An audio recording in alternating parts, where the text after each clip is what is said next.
Innal hamdalillah nahmaduhu wa nasta'inuhu wa nastaghfiruh wa na'udzu billahi min syururi anfusina.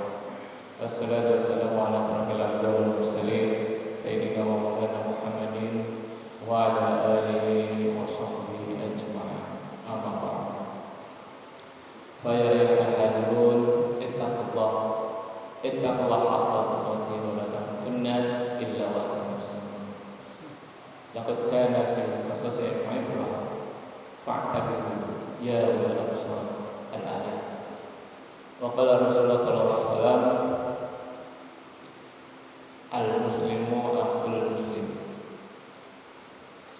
Hadirin jamaah Masjid Al-Falah yang berbahagia, puji syukur marilah kita panjatkan salam kepada Allah Subhanahu wa taala karena di pagi yang cerah ini kita masih bisa berkumpul sama-sama untuk menjalankan perintah Allah Subhanahu wa taala. Salawat dan salam semoga selalu terlimpah curah kepada junjungan kita baginda Nabi besar Muhammad sallallahu alaihi wasallam beserta para keluarganya, para sahabatnya dan para pengikutnya yang setia hingga akhir zaman. Hadirin yang berbahagia, mula pertama saya ingin mengucapkan selamat tahun baru Hijriah 1442 kepada pimpinan dan jajaran pengurus DKM Al-Falah dan juga kepada seluruh jemaah Masjid Al-Falah serta kaum muslimin wal muslimat dimanapun berada. Alhamdulillah pagi yang awal ini kita mulai dengan tahun baru. Mudah-mudahan Allah Subhanahu wa taala menerima segala amal ibadah kita di tahun yang lalu dan Allah Subhanahu wa taala berkenan memaafkan segala kekurangan ibadah kita, segala kekurangan kelakuan kita, segala kekurangan apapun yang menjadi kesalahan untuk diri kita di masa yang lalu atau di tahun yang lalu. Dan semoga Allah Subhanahu wa taala berkenan menerima segala amal ibadah kita. Dan Allah Subhanahu wa taala berkenan memaafkan segala kekeliruan yang mungkin akan terjadi di masa depan.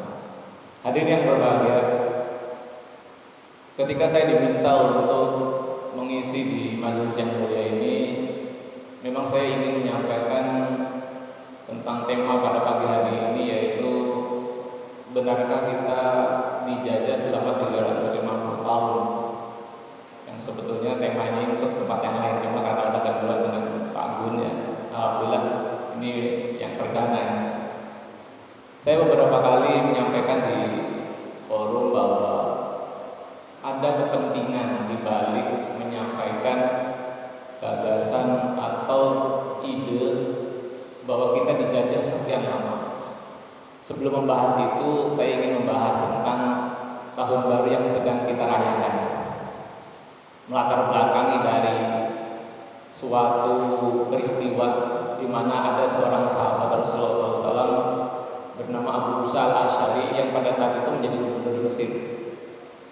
Beliau ini agak kebingungan ketika mau membalas surat khalifah,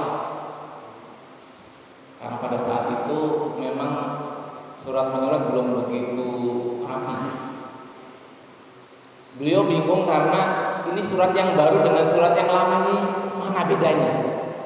Hanya dicari-cari mana perintah yang terbaru. Ketemu. Kemudian beliau curhat ceritanya dalam surat itu yang hendak dikirimkan sebagai balasan atas perintah dari khalifah.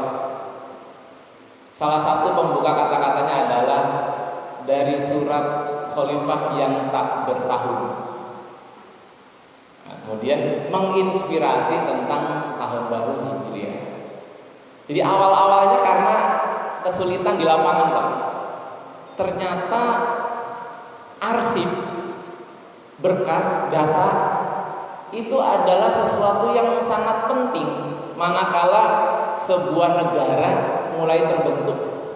Padahal 1400 tahun yang lalu Allah Subhanahu wa taala sudah wanti-wanti di dalam surat Al-Baqarah. Yang ayatnya itu satu halaman. Satu ayat tapi isinya satu halaman. Tentang apa? Tentang pembukaan pembukuan, tentang pengarsipan, tentang pendataan. Ketika kita sepintas baca, wah ini kayaknya Pak membahas tentang masalah hutang. Padahal tidak. Hutang itu adalah salah satu topik yang tren pada saat itu. Sekarang tidak. Topik yang tren pada saat ini adalah bagaimana kita menyimpan data apapun. Sampai-sampai orang non-muslim sudah menguasai terlebih dahulu, menyimpan data yang sedemikian banyak, bahkan sampai jutaan, disimpan dalam satu server yang kita kenal dengan istilah drive atau dengan istilah cloud. Ini menjadi aplikasi dari ayat tersebut. Ketika ayat ini mulai populer di kalangan umat Islam, awal-awal kemerdekaan itu, yang pertama kali mengamalkan itu bukan negara, Pak. Yang pertama kali mengamalkan itu adalah tukang kredit. Orang kampung saya nyebutnya mendreng.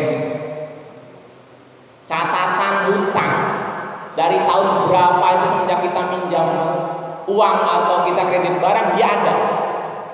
Dia sudah mengamalkan ayat Al-Quran jauh sebelum negara ini berdiri. Ini luar biasa sekali.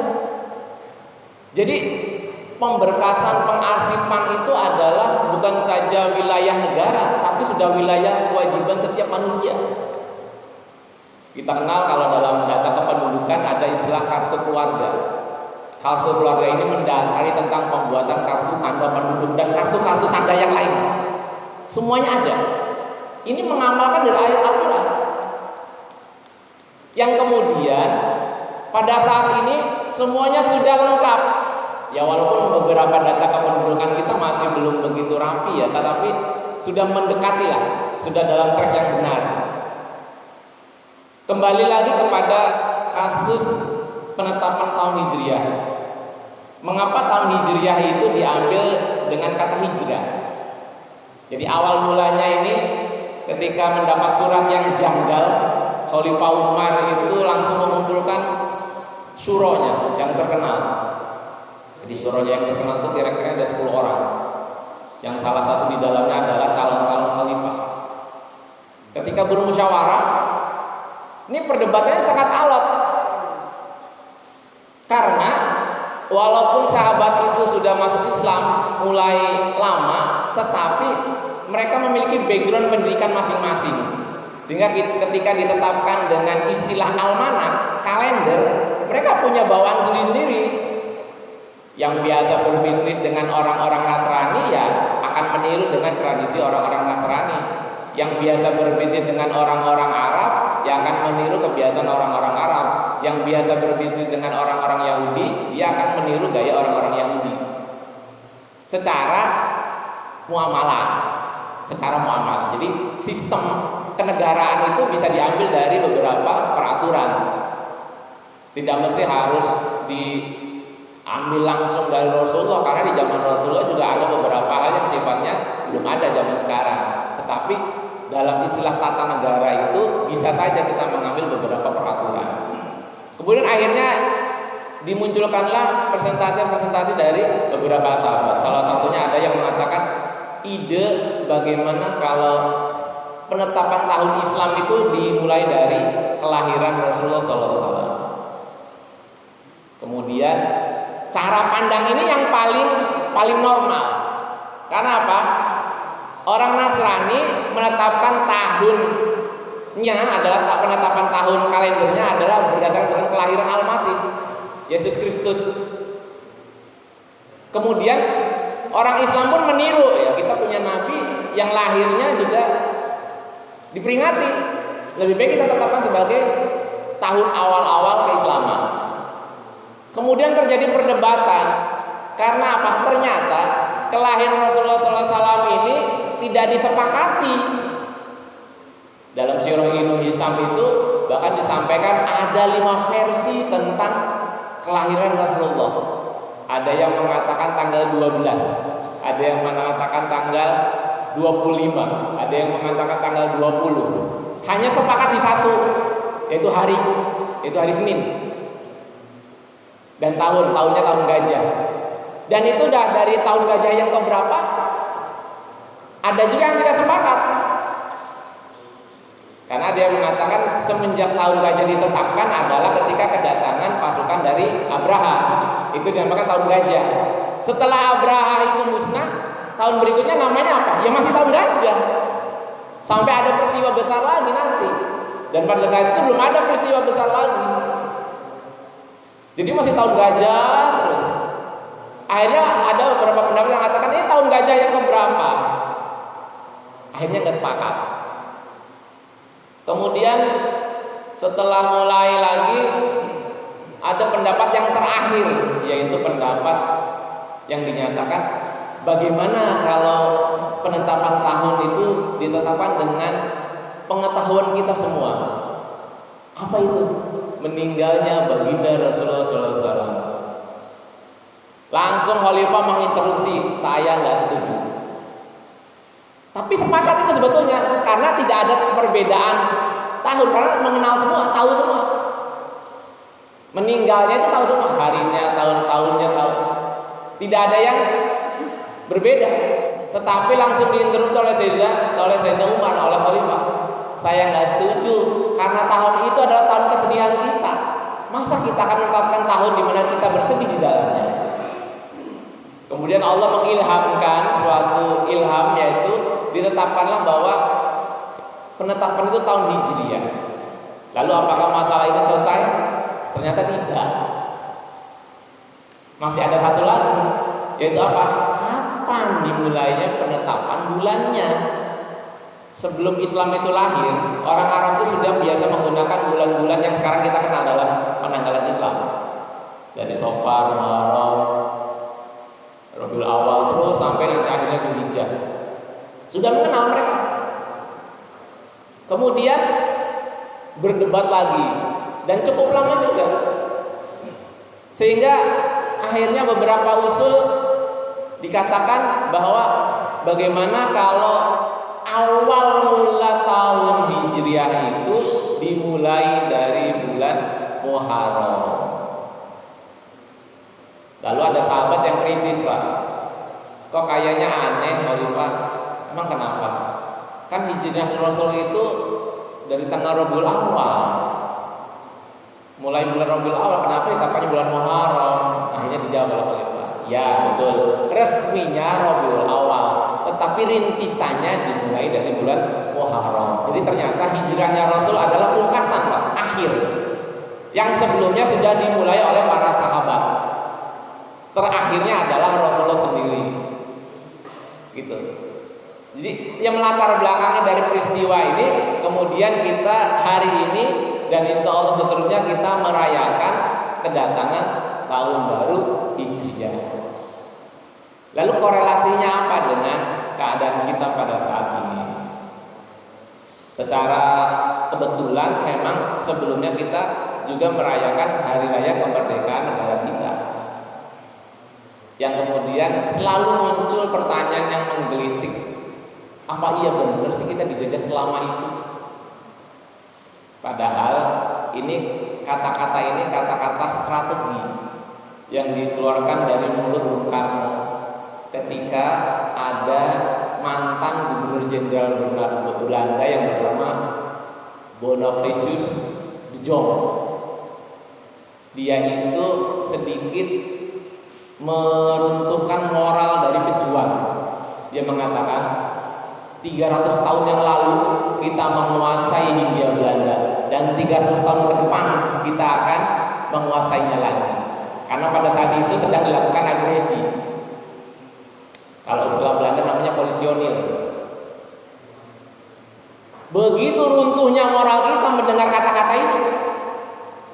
Kemudian Bung Karno datang dengan pidatonya yang agitatif, yang berapi-api, yang mengatakan 350 tahun itu kemarin, besok tidak ada, dan kita akan lawan terus mereka. Hanya mulai bangkit lagi, Pak.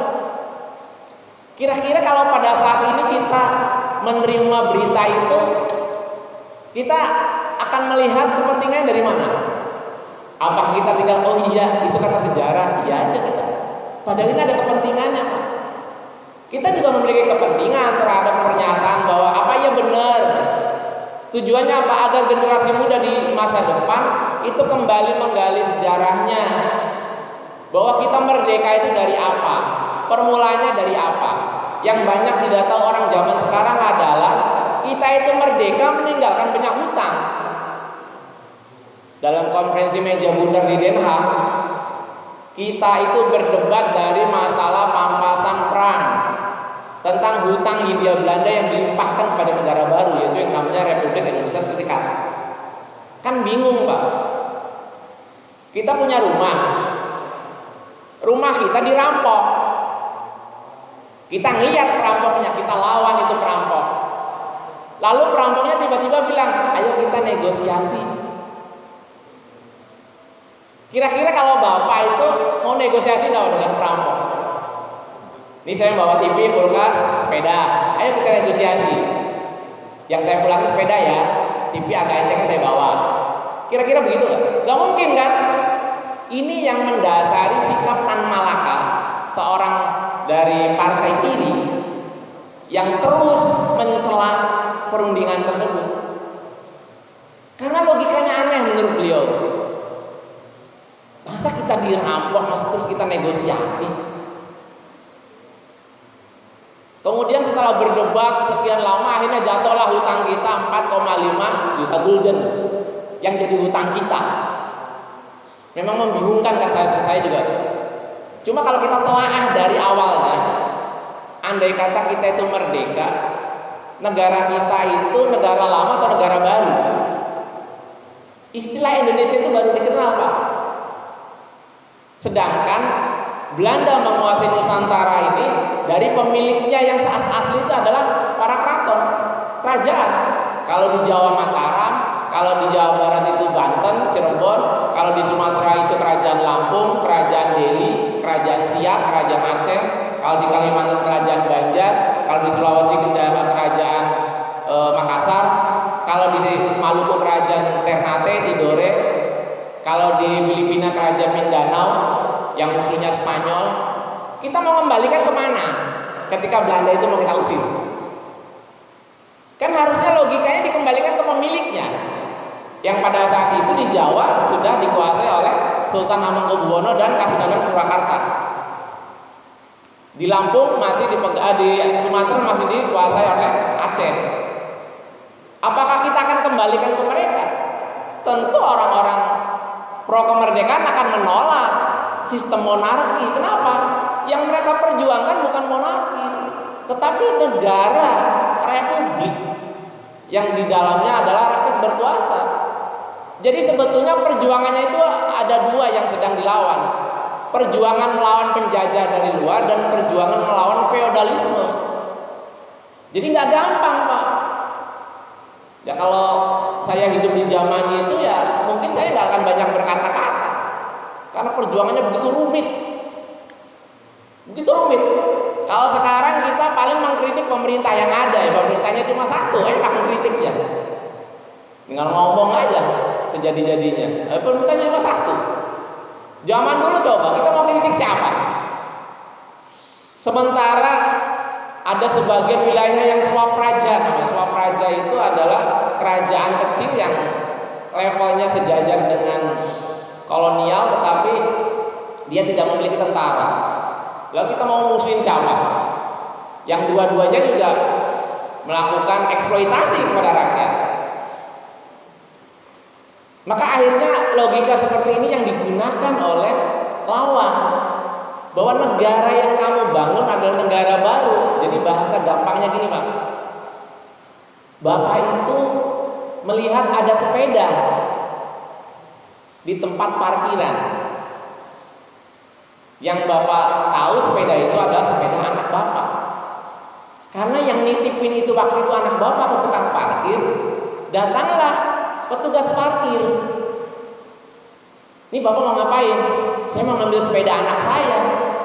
Pak, yang tadi nitip itu anak-anak, bukan orang tua. Tapi itu anak saya. Ya tapi harus ada buktinya. Karena kita nggak bisa menghadirkan dia, sudah ditebus. Kira-kira begitu.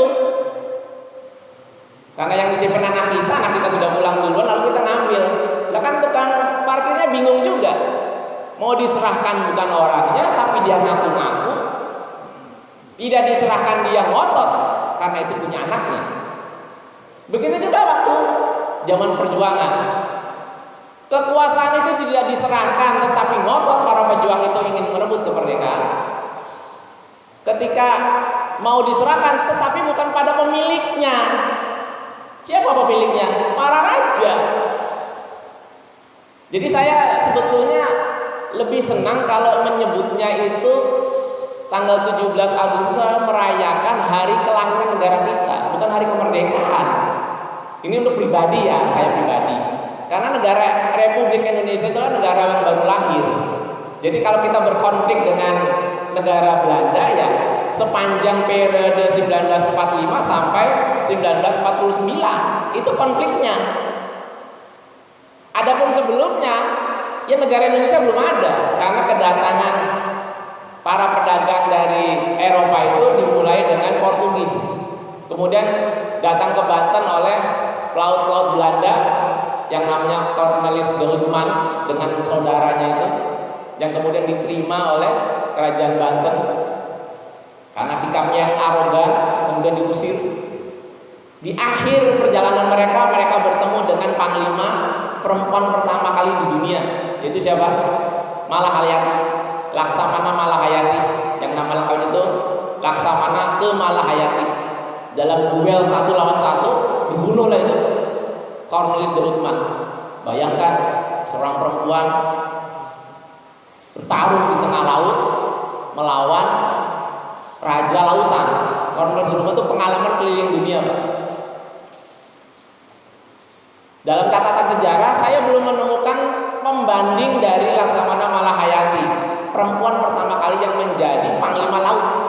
Kalau panglima darat banyak, tapi yang jadi panglima laut baru dari Aceh. Nah ya saya kalau punya azam itu, kalau rencana kalau punya anak perempuan saya mau kasih nama itu, karena itu satu-satunya di dunia, panglima laut. Ini menjadi kebanggaan kita. Itu kapan? Tahun 1598 atau 1999. Yang 1 tahun kemudian datanglah kongsi perdagangan yang namanya VOC tahun 1600, berdirinya tahun 1602. Ini masih istilahnya bisnis to bisnis.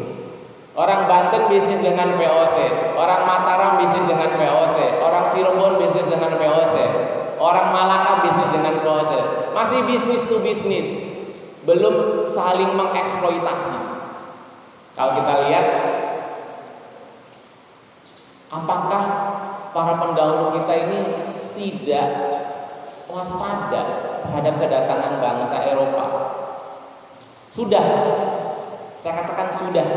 Karena di zaman kerajaan Banten pernah mengirimkan duta perdamaian ke Inggris. Inggris adalah negara terjauh yang pernah dijangkau oleh kerajaan Muslim Nusantara. Bahkan Raja Inggris pada saat itu sangat kagum dengan kedatangan para pasukan dari Banten. Dia heran, kok datang segitu jauhnya tidak kesasar. Sedangkan ekspedisi Eropa menuju ke timur selalu kesasar.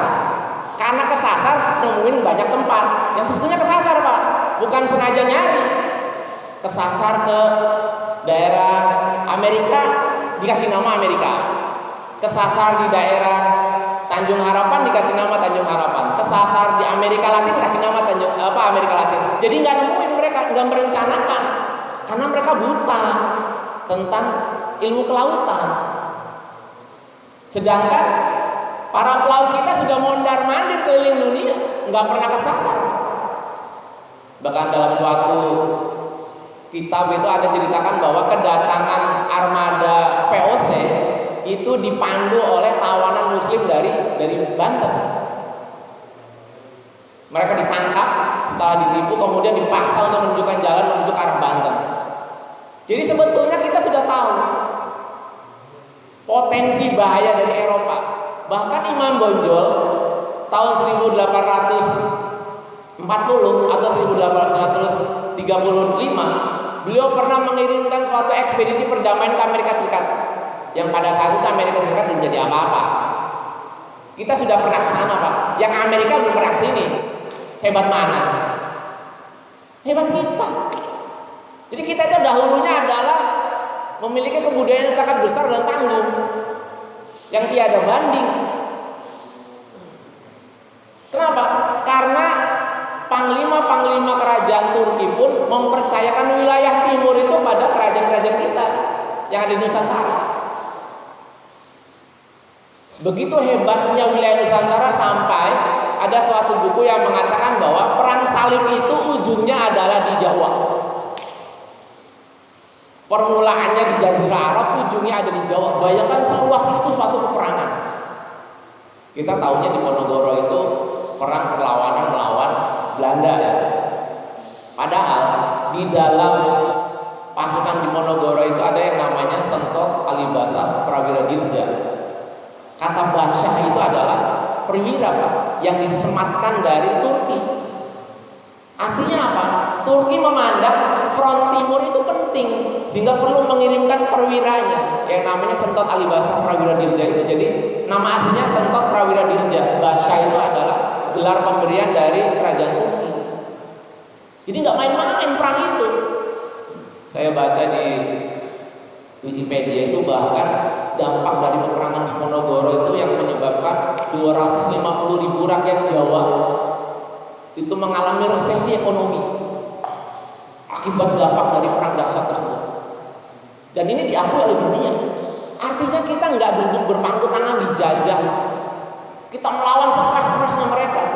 Cuma memang takdir belum mencatatkan kita sebagai pemenangnya, dan Allah Subhanahu wa taala tidak pernah menjanjikan kemenangan. Allah hanya meminta kita melakukan perjuangan, berjuang karena itu ibadah. Sama kita juga di masjid. Ajak karena itu ibadah. Hasilnya masjid mau penuh, masjid mau kosong, itu serahkan kepada Allah. Yang penting upaya kita penuh. Makanya di tahun yang akan datang kita azamkan diri kita bahwa kita akan memiliki usaha lebih keras lagi dalam mengajak diri kita, keluarga kita, dan kaum muslimin agar mau taat pada Allah. Dan kita mengajak kepada orang-orang lain supaya taat pada Allah. Kita azamkan pada diri kita. Sehingga apa? Kemanfaatan masjid yang sebegini megahnya itu tidak hanya dinikmati oleh kita dan keluarga kita, tetapi oleh seluruh kaum muslimin. Sebagaimana dulu Pati Unus yang memikirkan umat Islam yang ada di Malaka. Kalau bicara tahta, Pati Unus itu tinggal nungguin warisan aja, Pak. Akan mewarisi kerajaan Demak. Buat apa susah payah nyerbu sampai ke tanah Malaka? Berkali-kali lagi, bukan sekali. Buat apa seorang Sultan Agung bersusah payah menghancurkan VOC di Batavia sementara dia nyaman di singgasananya? Kalau bicara tentang kekuasaan, VOC itu terlalu jauh. Tapi karena perintahnya itu adalah kita berupaya, kita berusaha. Fa iza faragta fansab. Iya kan? Dalam Al-Quran diceritakan begitu. Kalau kamu selesai mengerjakan pekerjaan yang satu, segera selesaikan pekerjaan yang lain. Fa iza faragta farghab. Itu. Sehingga apa? Di masa senjanya Rasul tidak malah naruh pedangnya, tetapi justru semakin getol memimpin peperangan. Di masa tuanya Sultan Al-Fatih itu tidak perek jadi gazi panglima perang, terus berusaha melakukan penaklukan. Dalam istilah Islam itu berbeda, Pak ya. Penaklukan dengan invasi. Kalau penaklukan itu ada suatu wilayah yang memiliki potensi permusuhan dengan umat Islam, yang daya gangguannya sangat besar, maka diberi peringatan. Ketika mereka masih terus melakukan hal seperti itu, maka ditaklukkan. Tetapi orangnya tidak akan dirubah, agama tidak dirubah, hartanya tidak dirampas. Maka istilahnya namanya penaklukan. Hanya menaklukkan kekuatannya saja.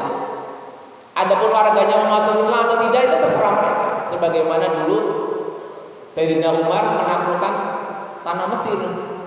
Pada saat itu gubernur yang diperintahkan adalah sahabat Amr bin As yang memiliki banyak keterampilan menaklukkan negara-negara maju. Kemudian Mesir menjadi target berikutnya. Kenapa Mesir menjadi target berikutnya? Karena di wilayah Mesir ini potensi gangguan kepada umat Islam begitu tinggi. Yang pada saat itu umat Islam wilayahnya sudah sampai kepada Irak. Dan orang Mesir sebetulnya minta bantuan kepada kaum muslimin. Sehingga ketika Mesir dapat ditaklukkan, tidak ada yang dirampas, tidak ada yang dijadikan budak. Justru Sayyidina Umar mengatakan, beri bagian tanah kepada warga lokal agar mereka merasa memiliki Islam lebih dari segalanya. Dan pada akhirnya umat Islam berbondong-bondong. Sebagaimana kita pada saat ini.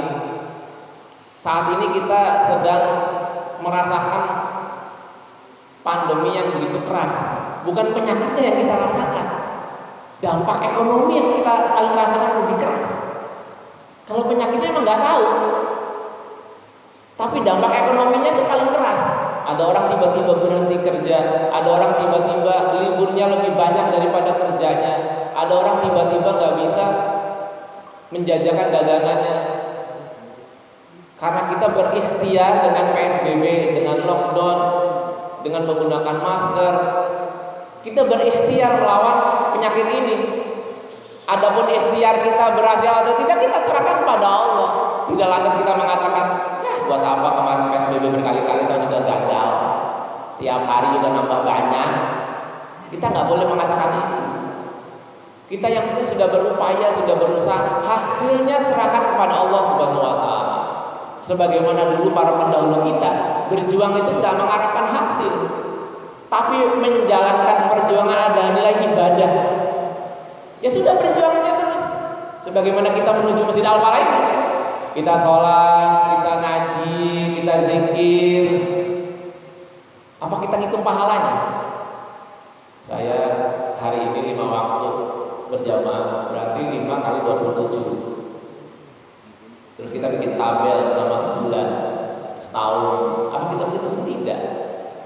Pokoknya kita perintahnya berjamaah, ya kita jamaah. Ada anjuran ngaji, kita ngaji. Ada anjuran berbuat baik, kita berbuat baik. Yang kita niatkan adalah niat menjalankan semua perintah Allah. Ketika di akhirat kemudian amal-amal kita semuanya dikasih tanda merah oleh malaikat, kan kita ngomongnya enak Pak di depan Allah. Ketika di absen sama malaikat, pada Adam, ini ibadahnya merah semua, nggak ada yang bagus ibadahnya. Ya, saya tinggal ngomong sama Allah, ya Allah, Engkau kan perintahkan saya supaya taat, saya disuruh sholat, saya puasa, disuruh puasa, saya puasa. Sisanya itu ya saya karena kemampuan manusiawi saya. Dan saya tidak berbangga hati bisa beribadah, tetapi saya hanya ingin mengharap rahmat Engkau dalam rangka menjalankan ketaatan kepada Engkau. Masa ya Allah marah-marahin kita sih Pak? Gak akan. Kenapa? Karena marahnya Allah itu lebih kecil dibandingkan dengan rahmatnya Allah. Gak mungkin Allah itu akan memarahi kita. Jadi buat apa dibuat neraka itu? Dibuat neraka itu kan gak ada kuncinya. Kalau kata Gus Baha itu begitu. Yang ada kuncinya cuma surga. Apal Pak kunci surga Pak? Masih apal? Miftahul jannah la ilaha illallah. Kalau kunci neraka ada yang hafal? Nggak ada kan? Orang nggak dikasih kuncinya. Jadi kunci neraka itu tidak ada. Maka neraka itu dibuat bukan untuk dimasuki, tapi untuk melecut kita, untuk menyambut kita biar kita mau taat. Sama kita kayak jadi orang tua, kita gantung surat hukuman untuk anak kita. Hukuman itu ya tidak benar-benar kita laksanakan, karena tujuannya bukan itu. Ya Allah menciptakan neraka bukan untuk merencanakan memasukkan seluruh hambanya ke dalam neraka, ya tidak. Neraka dibuat tuh hanya untuk nakut-nakutin, biar kita takut, biar kita serius. Kalau sholat serius, kalau puasa serius, biar serius. Sebagaimana kalau pegawai kalau terlambat sekali diancam kan, tunjangannya dikurangin. Sekali, 2 kali dikurangin, 3 kali dikurangin. Kalau 5 kali apa dihabisin gajinya? Enggak kan? Ada yang gajinya 0. Kenapa Pak gajinya 0? Saya sebulan Pak telat terus. Ya nggak mungkin. Paling 3 kali aja. Karena perusahaan menciptakan hukuman itu bukan untuk menghabisi gaji pegawainya, sebagai alat untuk nakut-nakutin. Sebagaimana Allah menciptakan neraka, alat nakut-nakutin kita biar serius. Kerja kita biar serius. Kalau kita kerja nggak ada ancamannya, kita kerja main-main, datang sesukanya, pulang sesukanya, kerja sesukanya, nggak ada yang serius. Tapi karena diancam, masuk tidak boleh terlambat, kita datang rajin kan? Karena kita rajin terus selama sebulan, tanpa terasa kita mendapatkan balasan, dapat hadiah. Sebulan nggak terlambat, dikasih tambahan penghasilan, kan lumayan. Begitu juga Allah, logikanya sama dengan kita. Jadi jangan kita terlalu khawatir, terlalu takut, terlalu berlebihan menghadapi hidup ini, sehingga seolah-olah dengan adanya wabah ini kita merasa habis, kita merasa selesai, nggak bisa ngapa-ngapain. Kita bisa ngapa-ngapain, kita bisa berjuang. Dengan berjuang kita bisa melakukan segala macam ibadah. Inilah yang diharapkan dari Allah Subhanahu wa taala. Itu saja yang kira-kira bisa saya sampaikan. Apabila ada benarnya